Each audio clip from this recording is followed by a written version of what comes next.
the hell did I just watch? What the hell did I just watch?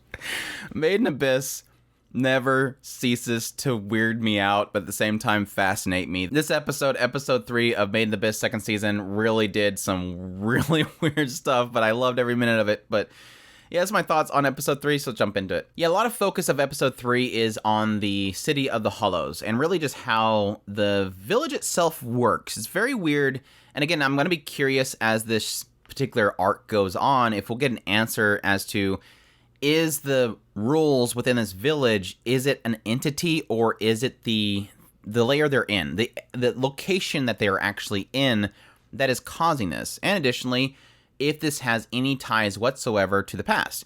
It does seem like, at least with this episode, we are seemingly making a connection from the past to the current time, and that is through Faputa, who seemingly is, at least based on the cut they did, because it went, okay, here's Faputa, and then suddenly fade to the history, and it's looking at Ougonkyou, so, or however the hell they're saying it, Ougonkyou. I hate that name. But no, the actual village is weird. So what they kind of lay it out is, and how I'm kind of understanding this, at some point they go and they find that Prushka is at this village. She is at this one place where this stone worker is at, and they're chipping away at Prushka's outer shell, and they freak out. But then at that point, Riko's like, no, wait. Prushka's fine with this. And this is when this Kaja mentions, yeah, that's because that's not its true form. This outer shell is not its true form. It's almost like a cast for a mold or something like that. So they've got to chip away the outside of it, and what Prushka actually is inside of that, which is, again, very weird, but we're going with it. But this starts to get into the aspect of value within this town of Hollows, which, again, like I said, is like the weird part, but at the same time very fascinating, and I want to know more. But they go to a marketplace, and quickly Riko sees one of these arts that her mother did, and she immediately goes, I want this. But she's not allowed to touch it. Things of value, you're just not allowed to grab things of value. And the way that Kaja explains it is that everything has a value given to it. And he immediately says, well, if you want to buy this thing, let's get some value from you. And she's like, oh, well, what do I have that's of value? And he says, you. You yourself, as a human child, is extremely valuable. So you can give up skin, you can give up fingers, limbs, but Kaja specifically is like, I would love to get you. Like, he wants Riko's, like her entirety of herself. Now, this is the kind of the thing that they don't really describe too much, but it seems as if Kaja is a hollow inside of a shell. Like this robotic CGI, not bad CGI, this robotic CGI thing that he's inside is the thing that allows him to talk, but additionally is like his vessel for moving around. So it does seem like Kaja, at least what I'm getting from this conversation, is that Kaja wants to either make Riko his vessel, like he's able to get inside of her and control her, or at the same time just wants her body. But of course, Riko's like, no, look, I gotta go deeper into this labyrinth. I can't give up myself. I need this body. So that kind of ends that conversation, but she still doesn't want to give up on getting this art. So they're trying to figure out how they can get that value. But it was interesting because on the other side, Kaja, knowing that she doesn't want to give up her body, immediately gives up. Okay, well, if that's the case, I give up. Like, if you don't want to give up yourself and your value of yourself, I give up. Like, it almost kind of tried to imply that Kaja was going to go, no, I want you. And then, get creepy. But no, he immediately goes, all right, cool. Like, I cannot touch you. The idea here is that, or at least what he says right here, is that taking things of value is a gravest of crimes. And we'll find out what that means later on as we continue on. And eventually they start to get the attention of everybody around them. And immediately somebody grabs Menya and starts squishing it to the point that, like, it's so weird. Like, his inner, like, a sack from his butthole just kind of shoots out. Eyeball pops out. It literally made it. I was like, that this thing died. It was so terrifying. Like, they're just sitting there poking the thing, and it's just like, like, I thought it was dead. Thankfully, it wasn't dead. Or at least it doesn't seem like it's dead yet. But this thing drops it, and immediately Riko is upset. Everybody's upset, and they run up there. And this is where we establish Menya has value.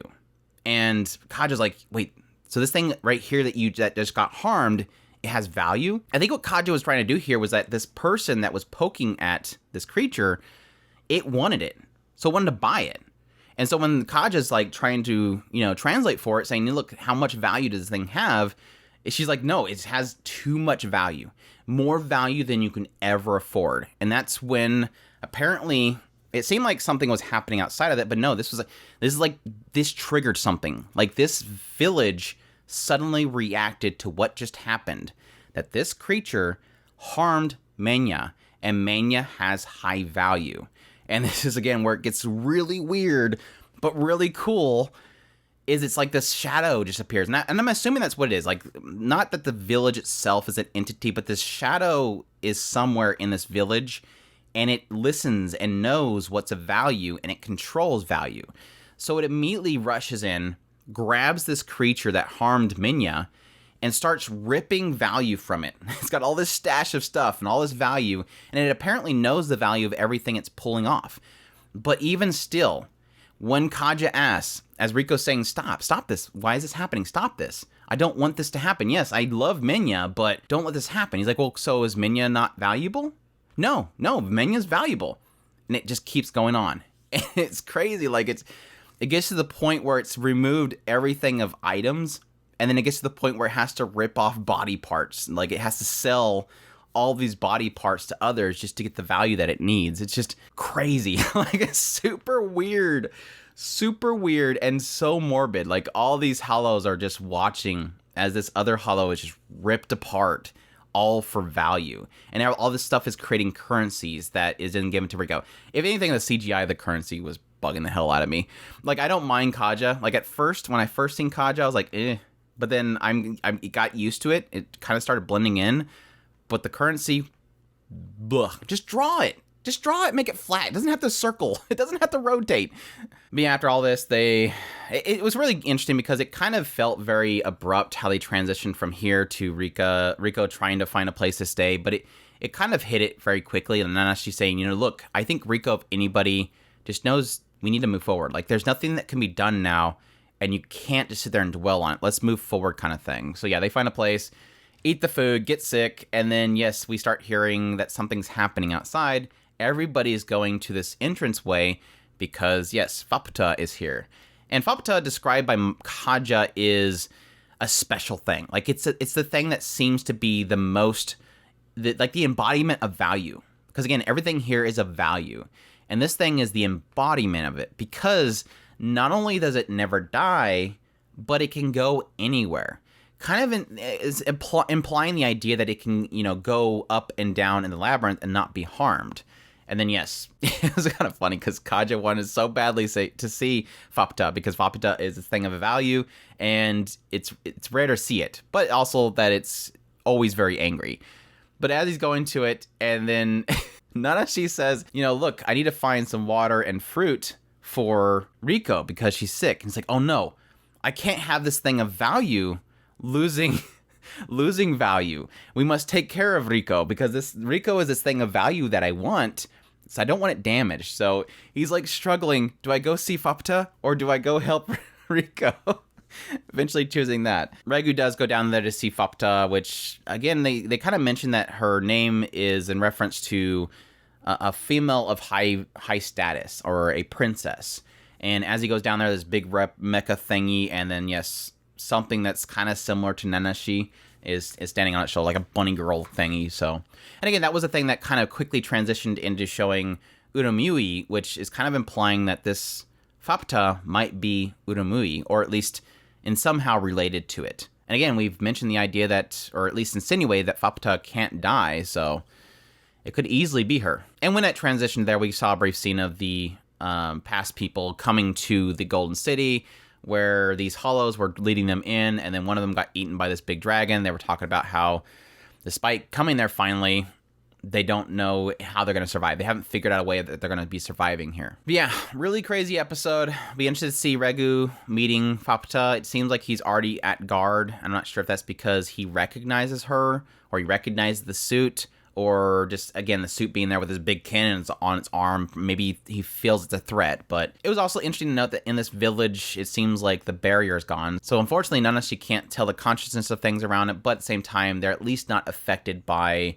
the curse itself, which is another thing that I'm curious if they'll ever explain. Additionally, with the village, the balance system, and the force field not being there, what exactly is dictating all that stuff? And again, will it be in reference to the past? They also hit a little bit on Nanashi's existence once again, this idea that, oh, Nanashi, you must have been from the other ritual site or the old ritual site. The fact that you have as much life in you, you must have been protected by some sort of strong desire, which again, immediately references to Mitti, so. And they kind of hit a little bit on that when we got into Nanashi's past. It's this kind of idea that because of the strong desire for something, the actual inner spirit of the person as they're being kind of manipulated by this force does kind of dictate what they become. And Kaja is kind of hitting on that as well, mentioning the idea that whenever we become unhollow, there's something in there based on the strength of it, of value of you, that sort of manipulates your form as a hollow. He was hitting on these guys. One was like to put tubes to themselves. One liked to cut things up a lot. So